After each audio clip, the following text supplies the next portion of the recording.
Hello guys, welcome to my YouTube channel. आज के इस वीडियो में फिर देखेंगे, जैसा कि देख रहे थे, रोटेशन। तो रोटेशन का एक प्रॉब्लम जो कि जेई एडवांस 2014 में ये क्वेश्चन पूछा गया है। तो आइए इसको हम एक एक करके देखेंगे। तो और प्रॉब्लम पहले हम देखे थे 2016, 15। तो अभी हम प्रीवियस ईयर जो हाल फिलहाल क्वेश्चन पूछा है उस पर हम फोकस करते हैं। बहुत बेसिक सा क्वेश्चन है। तो इसमें लेडर टाइप कुछ स्ट्रक्चर है। A ladder of mass m leaning against a wall, it is an static equilibrium. It is an static equilibrium making an angle theta with horizontal floor. अब इससे जो है हॉरिजेंटल फ्लोर के साथ ये theta angle बना रहा है।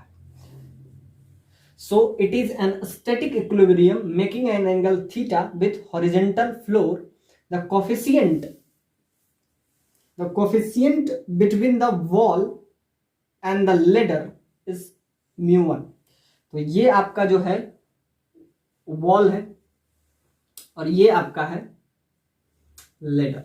तो इसके बीच का जो कोफिशिएंट ऑफ फ्रिक्शन है वो आपका क्या है, mu1 दिया हुआ है, और इसका जो कोफिशिएंट ऑफ फ्रिक्शन है वो आपको mu2 दिया हुआ है। Floor and ladder is mu2। तो ये आपको mu1 दिया हुआ है और ये आपको mu2 दिया हुआ है। The normal reaction of the wall on the ladder is n1 and that of the floor that is n2। अब ध्यान से देखिए, यहां पे जो नॉर्मल लगेगा ये आपका n1 है और ये जो नॉर्मल है ये आपका नॉर्मल n2 है। If the ladder is about to slip. अब ध्यान से देखिए, इसमें आपको दिया गया है if ladder is about to slip को हम देखते हैं। तो इस क्वेश्चन में लेडर है, तो लेडर नीचे आएगा, स्लिप करेगा। तो यहां पे दिया हुआ है कि if the ladder is about to slip, मतलब लेडर जो है स्लिप करने के ही पोजीशन में है। तो आप बताइए, ये आपका चार ऑप्शन है, ये आपका ए, बी, सी और डी। ये चार ऑप्शन कुछ ऐसा दिया हुआ है। और आपको इसका मास, तो इसका मास जो होगा, सेंटर ऑफ मास कुछ यहां पे होगा और नीचे क्या लगेगा, mg. So a ladder of mass m leaning against the wall and the static equilibrium making an angle theta with horizontal floor. The coefficient between the wall and the ladder is mu1 and that between the floor and the ladder. अब ध्यान से देखिए, floor और ladder के बीच में जो है ये mu2 है। Normal reaction of the wall, तो अब ध्यान से देखिए, अब ये थीटा है। तो इसमें अगर हम बात करें mu1 और mu2 की, तो एक फोर्स जो ऊपर लग रहा है, अब इसका दो कंपोनेंट हम निकालेंगे। ये अगर थीटा है तो ये आपका हो जाएगा ये 90, और ये 90 और ये थीटा, तो ये आपका अपने आप हो जाएगा 90 माइनस थीटा। अब ध्यान से देखिए, ये थीटा, तो ये आपका हो जाएगा 90 माइनस थीटा। ये थीटा और ये 90, तो ये आपका हो जाएगा 90 माइनस थीटा। तो ध्यान से देखिए, ये 90 माइनस थीटा और इस पे परपेंडिकुलर है, तो ये भी आपका क्या हो जाएगा, थीटा। वैसे भी ये थीटा हो ही जाएगा। तो ध्यान से देखिए, इसका अगर कंपोनेंट ब्रेक करें तो एट इक्विलिब्रियम पोजीशन,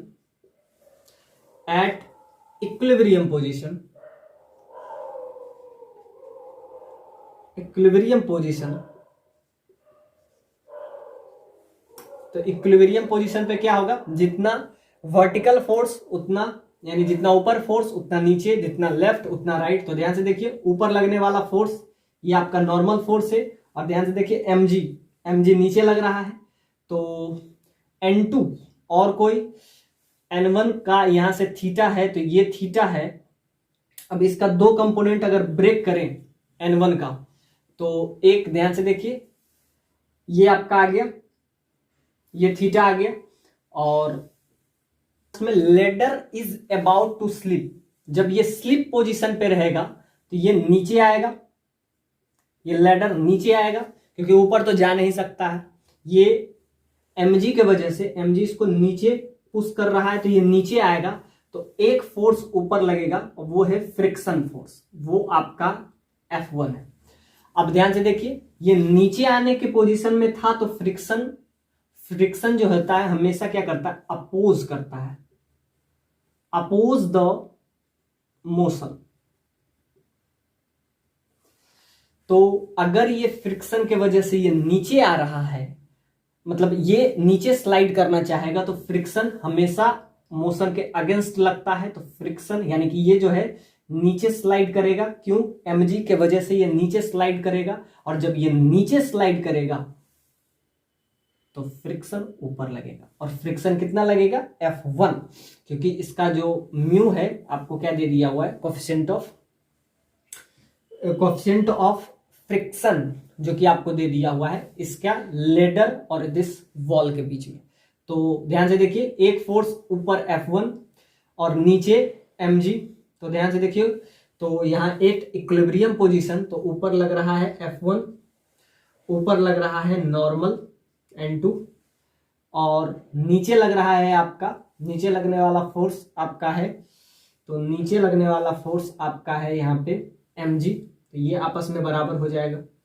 तो ध्यान से देखिए, जो ऊपर लगने वाला फोर्स एक ये है, और ये ध्यान से देखिए, अब ये भी स्लाइड करेगा, ये नीचे आएगा तो ये पीछे जाएगा, जब ये पीछे जाएगा इधर मोशन होगा तो फ्रिक्शन इस पे लगेगा जब ये पीछे स्लाइड करेगा, क्योंकि ये जो है नीचे स्लाइड कर रहा है, ये नीचे पोजीशन की तरफ स्लाइड करेगा, तो ये इस पोजीशन की तरफ स्लाइड करेगा आगे। तो जब ये आगे जाएगा तो इस पे फ्रिक्शन लगेगा पीछे, और ये F2। तो ध्यान से देखिए, F2 फ्रिक्शन किधर लगा, इस डायरेक्शन में लगा, क्योंकि ये पीछे स्लाइड करेगा, तो ये स्लाइड जब पीछे करेगा तो फ्रिक्शन उसके अगेंस्ट लगेगा और कुछ ऐसा लगेगा।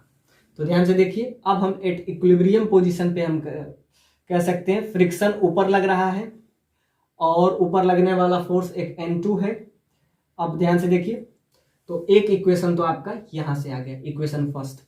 और आप HC वर्मा का क्वेश्चन देख लें तो HC वर्मा का एग्जैक्टली यही क्वेश्चन इसी कंसेप्ट पे आपको मिल जाएगा। इसलिए HC वर्मा इस मामले में बहुत कंसेप्चुअल बुक है, एग्जैक्टली इस टाइप का क्वेश्चन आपको HC वर्मा में मिल जाएगा।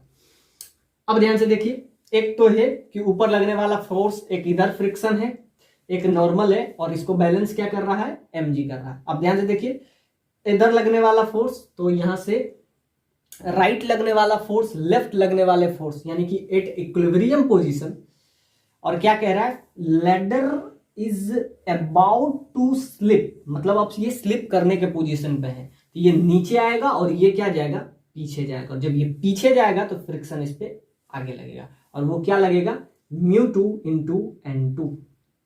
अब ध्यान से देखिए, तो ऊपर लगने वाला यानी कि वर्टिकल फोर्सेस, ऊपर लगने वाला फोर्स नीचे यानी कि अब, तो ऊपर जो फोर्स लग रहा है अपवार्ड फोर्स डाउनवार्ड फोर्स के बराबर हो जाएगा, यानी कि जितना भी अपवार्ड फोर्स है वो किसके बराबर हो जाएगा, डाउनवार्ड फोर्स के बराबर। और जितना राइट फोर्स यानी कि राइट डायरेक्शन में लग रहा है, सो राइट वो लेफ्ट के बराबर हो जाएगा। तो यहां से अगर हम बात करें तो at equilibrium position F1 force ऊपर लग रहा है, N2 फोर्स ऊपर लग रहा है, और नीचे क्या लग रहा है, mg लग रहा है। और यहां से अगर हम बात करें तो क्या लग जाएगा, राइट लगने वाला फोर्स, तो इधर लग रहा है आपका N1 that is equal to, इधर लगने वाला फोर्स आपका क्या हो जाएगा, फ्रिक्शन दैट इज F2। तो यहां से आपका आ गया, तो ये आपका इक्वेशन सेकंड। अब ध्यान से देखिए, N1 का वैल्यू और F2 क्या है, F2 और N1 में यहां से रिलेशन ले लेंगे, तो N1 क्या आ गया, N1 that is equal to F2 friction force, so N1 that is equal to μ2 N2 μ2 into N2। अब ध्यान से देखिए, यहाँ से n2 का वैल्यू फर्स्ट वाले इक्वेशन में अगर पुट कर देते हैं तो यहाँ से आपका n1 n2 में रिलेशन आ जाएगा। अब ध्यान से देखिए लास्ट वाले पॉइंट में अगर हम बात करें टॉर्क की, क्योंकि लास्ट में आपको टेन थीटा भी दिख रहा होगा, तो टेन थीटा के लिए हम क्या करेंगे, इसमें टॉर्क लगेगा। तो टॉर्क एट द पॉइंट, इस पॉइंट को हम let's this point is A, this point is B and this point is O. तो अगर हम बात करें तो यहां से आपका दो इक्वेशन आ गया, दो वेरिएबल, और सारा चीज आपको क्या देखे, तो n1 का वैल्यू इस इक्वेशन में अगर हम पुट करते हैं तो यहां से क्या है f1 plus n2 that is equal to mg। तो यहां से अगर हम बात करें तो n1 का वैल्यू अगर यहां पे हम पुट कर दें, so μ1 into n1 that is μ2 into n2 plus n2 that is equal to mg। तो यहां से n2 अगर कॉमन ले लें तो क्या हो जाएगा 1 plus μ1 into μ2 that is equal to mg, और यहां से n2 का वैल्यू आपका सिंपली आ जाएगा mg divided by 1 plus μ1 into μ2। तो यहां से विद द हेल्प ऑफ, अब ध्यान से देखिए n1 का वैल्यू आपको यहां से आ गया n2 का, तो यहां से आप n1 का भी वैल्यू निकाल सकते हैं। तो n2 का वैल्यू आपका क्या आ गया mg divided by 1 plus μ1 into μ2। अब ध्यान से देखिए टॉर्क हम निकालते हैं, तो टॉर्क अगर इसका लेंथ को हम L ले लें, टोटल लेंथ अगर L है तो इसका हाफ लेंथ L/2 होगा, इसका हाफ लेंथ L/2 होगा।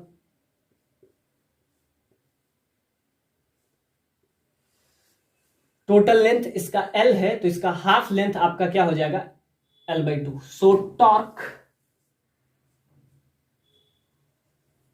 Eight point O।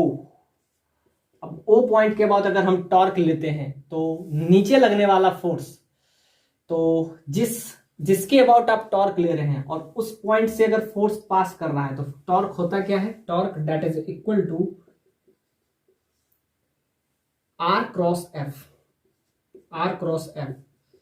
और अगर उसी पॉइंट से होके जा रहा है तो R और F के बीच में क्या एंगल बन जाएगा 0। तो जब भी टॉर्क लें तो टॉर्क अगर उसी पॉइंट से होके जा रहा है तो इसका टॉर्क क्या हो जाएगा 0 हो जाएगा। So point eight the point, इसके अबाउट अगर हम टॉर्क लेते हैं तो ध्यान से देखिए दो टॉर्क है, एक इसको इस डायरेक्शन में मूव करवाना चाहेगा यानी कि ये ACW एंटी क्लॉकवाइज सेंस में, और ये इसको क्या करेगा इधर से क्लॉकवाइज सेंस में। तो ये आपको क्लॉकवाइज सेंस में मूव करवाएगा और ये एंटी क्लॉकवाइज सेंस में, और ये आपका यानी कि इस पे 3 फोर्स लग रहा है, एक लग रहा है N1, एक लग रहा है N2 और लग रहा है फिर mg। तो इसी की वजह से हम टॉर्क निकालेंगे। तो टॉर्क हम निकाल रहे हैं torque at the point O।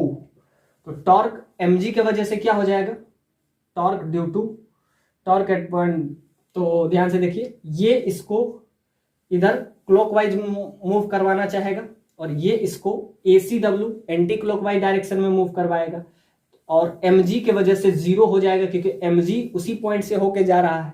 अब ध्यान से देखिए यहां से हम क्या लेंगे L/2, टोटल लेंथ लेडर का हम सपोज डेट L ले लिए, ये इसका टोटल लेंथ है, तो हाफ लेंथ इसका क्या हो जाएगा L/2।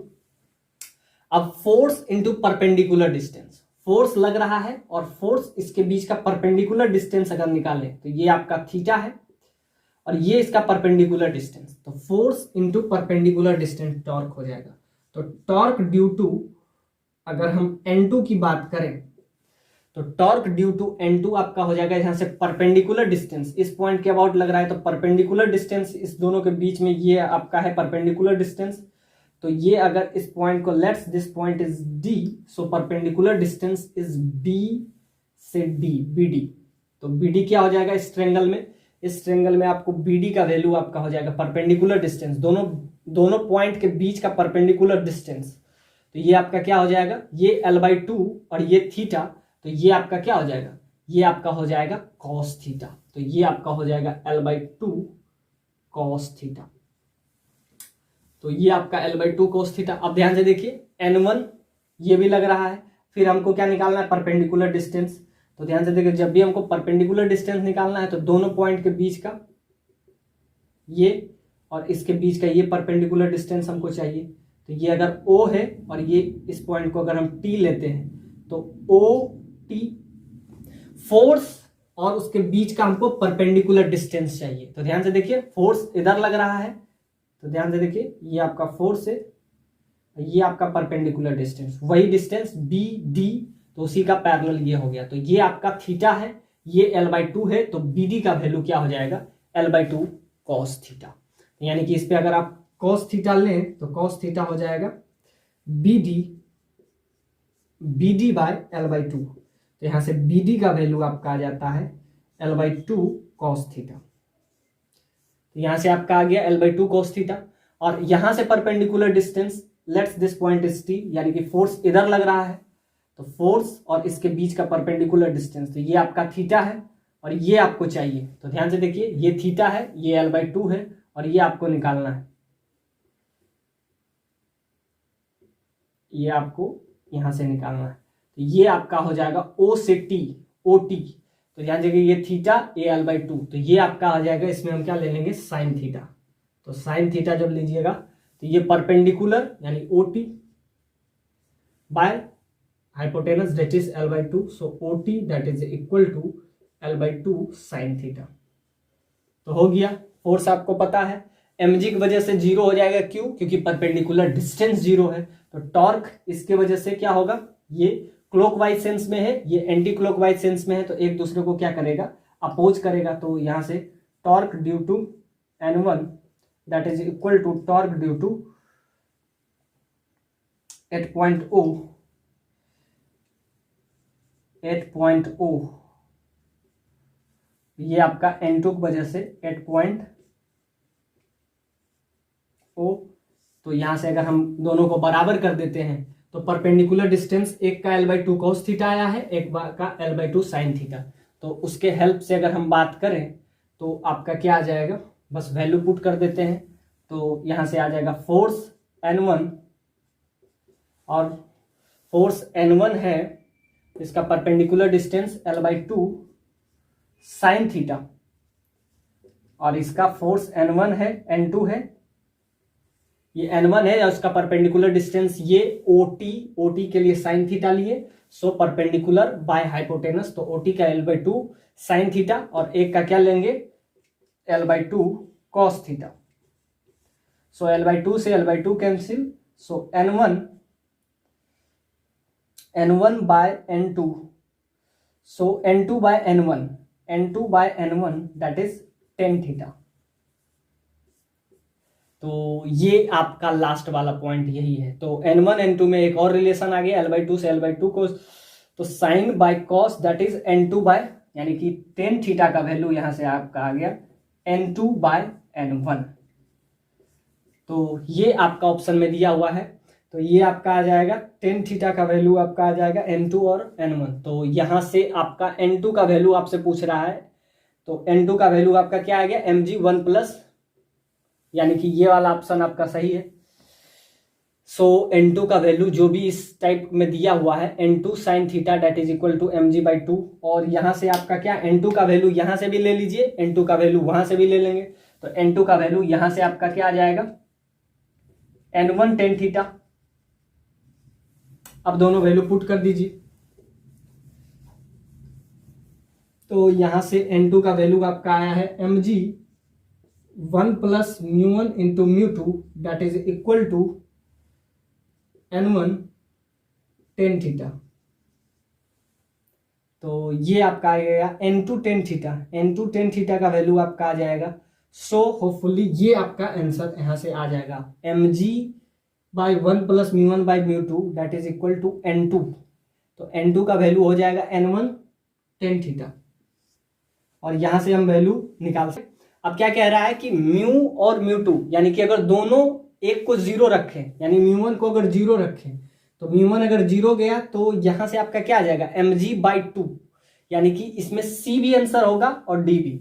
तो एक μ1 को अगर हम जीरो पुट कर दे, तो μ1 अगर जीरो हुआ, तो अगर μ1 जीरो हुआ तो ये जीरो हो जाएगा, तो N2 that is equal to, if μ1 is zero, अगर μ1 जीरो हुआ तो ये जीरो हो जाएगा, तो यहाँ से N2 का वैल्यू सीधे क्या हो जाएगा, mg हो जाएगा।